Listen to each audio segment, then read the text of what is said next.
திரு KCP, இப்ப இருக்கக்கூடிய நிலைமையில அதிமுக ஒரு கூட்டணிக்காக இயங்கக்கூடிய நிலைமையில இருக்கா? இல்ல, அதாவது இந்த விவாதம் அப்படியே டைவர்ட் ஆகி எங்கெங்கயோ போச்சு. இல்ல, இப்படித்தான் எடப்பாடி பழனிசாமி போயிட்டாரு.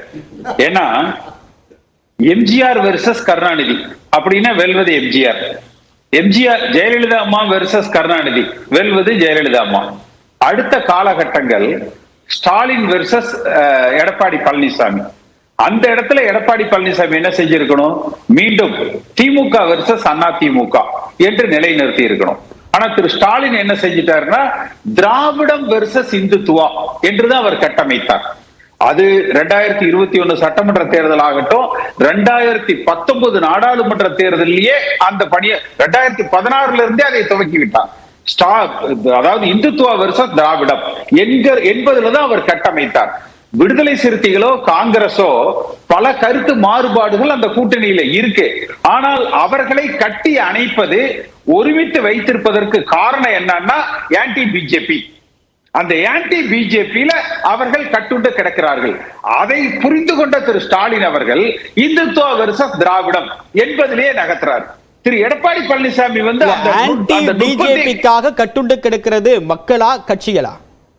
நான் முடிச்சிடுறேன் அதுக்கு. ஆனா இந்த சூட்சுமத்தை புரிந்து கொள்ளாத திரு எடப்பாடி பழனிசாமி என்ன செஞ்சிருக்கணும்? ஆனா அந்த சமயத்துல திரு எடப்பாடி பழனிசாமி ஆட்சியை காப்பாற்றுவதற்கு இந்துத்துவா பக்கம் நின்றுட்டார், அதாவது பாஜக பக்கம் நின்றுட்டார். அது அன்றைக்கு திரு ஸ்டாலின் அவர்களுக்கு சாதகமாக போயிடுச்சு. அந்த திராவிடம் இந்துத்துவ அரசியலை கையாண்டார். அப்ப அந்த திராவிடம் என்பது வென்றது, இந்துத்துவா தோற்றது. அதுல எடப்பாடி பழனிசாமி அடி வாங்கினார். அடுத்து அவர் அதை உணர்ந்து, சரியா இந்துத்துவ நேரத்தை நம்ம அடி வாங்கிட்டு அதுல இருந்து வெளியே வரணுங்கிற பொழுது மீண்டும் திராவிடம் அண்ணா திமுக எம்ஜிஆர் ஜெயலலிதான்னு போறதுக்கு பதிலா அவர் தொடர்ச்சியா திரு ரவீந்திரன் துரைசாமியோட டிஸ்கஷன் டிபேட் எல்லாம் பார்த்து பார்த்து பார்த்து பார்த்து அந்த ரூட்ல போய் காஸ்ட் பாலிடிக்ஸ் போயிட்டார்.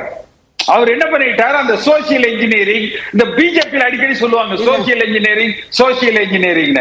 அடுத்து பாராட்டுறீங்களா இல்ல விமர்சிக்கிறீங்களான்னு தெரியல. திரு ரவீந்திரன் துரைசாமி பாராட்டுற, ரவீந்திரன் துரைசாமியை பாராட்டுற, எடப்பாடி பழனிசாமியை விமர்சிக்கிறார். ஏன்னா இதுதான் நான் சொல்றது கலை யதார்த்தம். நீங்க அனலைஸ் பண்ணி பாருங்க. அவர் ஜாதி ரீதியாக பலப்படுத்திக்கணும் என்கிற முயற்சியில போய் அது கட்சிக்குள்ளாக ஒரு எல்லா சமூகத்திற்கும் வாய்ப்பு, ஒரு சமூக நீதி கட்சிக்குள்ளேயும் கடைபிடிக்க எடுத்துக்க முடியாதா? இல்ல, அது இல்லைன்னு சொல்றேன். ஏன்னா ஒரே சமுதாயத்தை சார்ந்த பல தலைவர்கள் நீக்கப்பட்டிருக்கிறாங்க. இன்றைக்கு அந்த சமுதாயம் தாங்கள் புறக்கணிக்கப்பட்டு விட்டதாக உணர்கிறது. ஒரே சமுதாயத்தை சார்ந்த பலர் தலைவர்களாக இருக்கிறாங்க. இரண்டாவதாக வன்னியர் சமுதாயத்துக்கு அதிக முக்கியத்துவம் கொடுக்கப்பட்டிருக்குது. 10.5% கொடுத்ததுல அதான் திரு ரவீந்திரன் துரைசாமி சொன்னாரு, நிறைய சமுதாயங்கள் புறக்கணிக்கப்பட்டதாக. அப்ப இந்த சாதிய வலயத்துக்குள்ள கலைஞர் அவர்களே ஒரு தேர்தல்ல சாதி கட்சிகளோடு கூட்டணி அமைத்து தோல்வியை கண்டார். அந்த வலயத்துக்குள்ள போய் எடப்பாடி பழனிசாமி மாட்டிக்கிட்டார். இதுதான் பிரச்சனை. இதுல இருந்து வெளியே வரணும்னா நீங்கள் எம்ஜிஆர் கால அதிமுகவை உருவாக்கணும். எம்ஜிஆர் உருவாக்கிய அதிமுக சாதிகளுக்கு அப்பாற்பட்டது. ஜெயலலிதா அம்மா கடைபிடித்த அதிமுக கொஞ்சம் சால்ட் அளவுக்கு தான் ஜாதியே இருந்தது. ஆனா பெரும்பாலான அளவுக்கு அதுல திராவிடம் இருந்தது. சட்டமன்றத்துல இது ஒரு திராவிட கட்சின்னு தான் வந்து முழங்கினாங்க. அப்ப இந்த ஐடியாலஜிக்கல் இம்பேலன்ஸ் இந்த இடத்துலதான் எடப்பாடி பழனிசாமி திசை மாறி சென்று விட்டார்.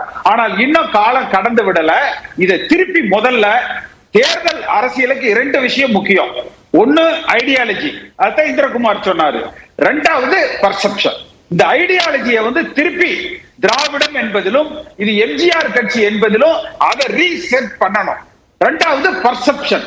அந்த பர்செப்ஷன்ல நமக்கு பிடிக்குதோ பிடிக்கல, இதை விசிகாவுக்கும் திமுகவுக்கும் மிகப்பெரிய பாச அலை ஓடுது, இணைப்பு ஓடுது நல்லா இல்ல. 1000 திருமாவளவனை பாராட்டினா கூட நாடாளுமன்றத்தில் அந்த 2 தொகுதியை தாண்டி அவங்களுக்கு கொடுக்க மாட்டாங்க. வேணா சொல்லிக்கலாம், எடப்பாடி பழனிசாமியை விட அவர் வந்து டால் லீடர், குளோபல் லீடர் எல்லாம் சொல்லிக்கலாம். ஆனா எம்பி சீட்னு வந்தா 2 தாண்டாது. அப்ப வெறுமனே அந்த வஞ்ச புகழ்ச்சிகள் தான் அவருக்கு கிடைக்கிறதே ஒழிய அரசியல் ரீதியான பலம் அவர்கள் அடையல. அதே போலதான் காங்கிரஸ், கார்த்தி சிதம்பரம் பேசலாம், செல்வ பெருந்தகை பேசலாம், இறுதியில் இவர்கள் மத்திய தலைமையினுடைய முடிவுக்கு கட்டுப்படுவாங்க.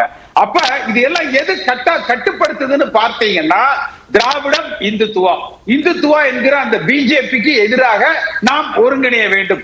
எடப்பாடி பழனிசாமி அவர்கள் திராவிட ஆட்சியுடைய ஒரு அடையாளம் தானே சார் அது. ஏன் அவரால் அதுக்கு அந்த இடத்துக்கு போக முடியல? நீங்க தான் அவருக்கு அதை ஞாபகப்படுத்தணும். அவர் மறந்துட்டாருங்க. இதுதான் பிரச்சனையே. அந்த திராவிடம் என்பது நீங்க ஒண்ணு இல்லைங்க, ஒரு இன்டர்வியூல அவரை திராவிடன் ஹிஸ்டரி, திராவிடன் ஐடியாலஜி சொல்லுங்க. இப்ப இந்திரகுமார் சொன்னாரு பாருங்க, உண்மை. எவ்வளோ ஒருத்தர் முந்தைய எழுதி கொடுத்திருப்பான், எழுதி கொடுத்தது பார்த்துட்டு கையெழுத்து போட்டு அனௌன்ஸ் பண்ணிட்டாரு. அடுத்த நாள் எவ்வளோ ஒருத்தர் கேட்டிருப்பான், அதுல தன் மனசுக்குள்ள இருக்கிறத அப்படியே மைண்ட் வைஸா அடிச்சுட்டார். அப்ப அந்த ஐடியாலஜிக்கல் ஸ்ட்ரக்சர் அவர் விட்டுட்டார். அதை திருப்பி நான் தவறு சொல்லல, அவருடைய எபிலிட்டிக்கு தாண்டி அவர் நல்லா செய்யறாரு. இன்னொரு கேள்வி வச்சிடுறேன். எடப்பாடி பழனிசாமி அவர்களுக்கு இப்ப இருக்கக்கூடிய மிகப்பெரிய சவால் எது? ஒண்ணு கூட்டணி அமைக்கிறதா, இல்ல கட்சியை வழிநடத்துறதா, இல்ல தேர்தலா? ஒண்ணு இல்லைங்க, கட்சியை ஒன்றுபடுத்துங்க. அவர்கள் உங்களுக்கு பிடிக்காதவர்களா கூட இருக்கலாம், உங்களோட போட்டியாளர்களா கூட இருக்கலாம். இப்ப சொன்னார் இல்லையா அக்னீஸ்வரன், என்ன சொன்னாரு? ஓபிஎஸ்ஐ வெற்றி கொண்டு விட்டார், வீழ்த்தி விட்டார், சசிகலா இடத்துல போராடி கட்சி தலைமையை பாதுகாத்து விட்டார். நீங்க அதை மறந்துருங்க. நீங்கள் வீழ்த்த வேண்டிய நபர் திரு ஸ்டாலின். நீங்கள் பிடிக்க வேண்டியது அதிமுக தலைமை அல்ல, நீங்கள் பிடிக்க வேண்டியது தமிழ்நாட்டினுடைய முதலமைச்சர் என்கிற பதவியை. இதை பிடிக்க வேண்டும் என்றால், மீண்டும் ஆளுகிற கட்சியாக அதிமுக வர வேண்டும் என்றால், ஜெயலலிதா அம்மா மரணிக்கிற பொழுது இருந்த அனைவரும் இந்த கட்சியில ஒருங்கிணைய வேண்டும். அது கட்டாயத்தின் பேர்ல வேணாலும் இருக்கலாம். அது பிடிக்குதோ பிடிக்கலையோ, ஒன்றுபட்ட அதிமுகங்கிற அந்த பர்செப்ஷன் பாலிடிக்ஸ கிரியேட் பண்ணி நீங்க 20% வாக்கு வங்கி 40% வீழ்த்தாது. ஆனால் 20 நீங்க 30 ஆக்கிட்டீங்கன்னா அந்த 40ல இருக்கிற 10% இந்த பக்கம் வரலாம். நம்ம அந்த பக்கம் போயிட்டோம்னா அங்க 40 ஆயிடும், திமுக 30 ஆயிடும் சொல்லி வந்துருவோம். அப்ப அவர் போக்கஸ் பண்ண வேண்டியது திராவிடம் இந்துத்துவா. இது எம்ஜிஆர் தன்னுடைய இடம் எங்க இருக்கு அப்படின்றத முதல்ல எடப்பாடி பழனிசாமி புரிஞ்சுக்கணும் அப்படின்னு நீங்க சொல்லிருக்கீங்க.